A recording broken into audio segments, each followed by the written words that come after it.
From our subject today, be not conformed. Be not conformed. Perhaps you recognize the reference to Romans 12 and verses 1 and 2.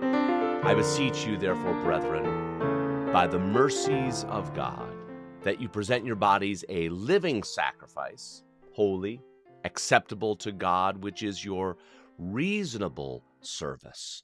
And do not be conformed to this world, but be transformed by the renewing of your mind, that you may prove what is that good and acceptable and perfect will of God. Well, this should be verses 1 and 2. I'll make a little correction there.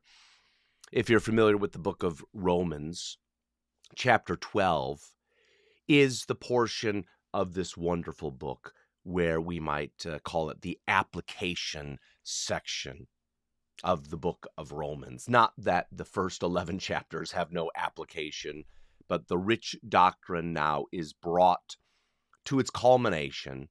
The commands now are given in greater number. To beseech, we have here in verse 1. To beseech is a common word used in the epistles, a word of exhortation. Sometimes the idea is encouragement. It could be rebuke. Notice here, Paul, in light of the glorious truth that has been presented, there is still a strong call that is given to us that we live in accordance with the message of the gospel.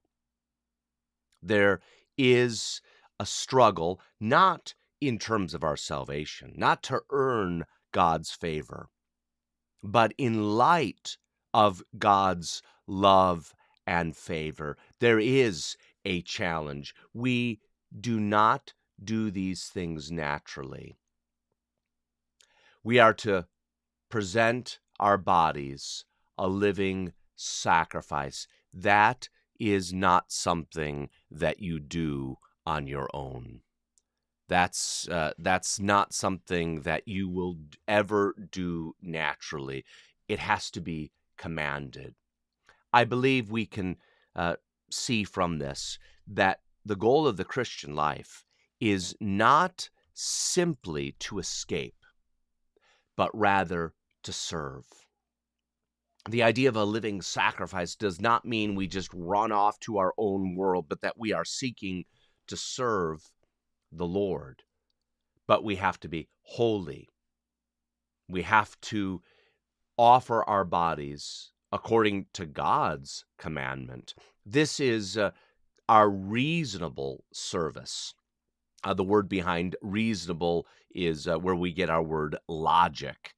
This is what God expects of us. Spiritual is another way of understanding this word. Then here is the other command then. Do not be conformed to this world, but be transformed by the renewing of your mind. That, the goal, that you may prove what is that good and acceptable and perfect will of God. Here then is the challenge. We are in the world, but not of the world. There is, in the first century, there was a danger that believers would be shaped by the world. And don't we face that now? Isn't this the great challenge? Is this not why we are seeking to have our children trained in God's truth? We don't want them to be conformed to this world. And so here we must stand against all forms of perverse education, but also entertainment. The world is seeking to conform our children. We know that. And so we must seek that they be transformed. Our minds need to be renewed so that we know how to serve God, so that we know how to offer our bodies a living sacrifice. This is a great challenge then to set before your children. Again, the words of Jesus that we are to be in the world, but not of the world. We're not just seeking to escape, but we have to resist the tremendous pressures of this world to be conformed. Well, friends, this is the beautiful calling of the Christian life.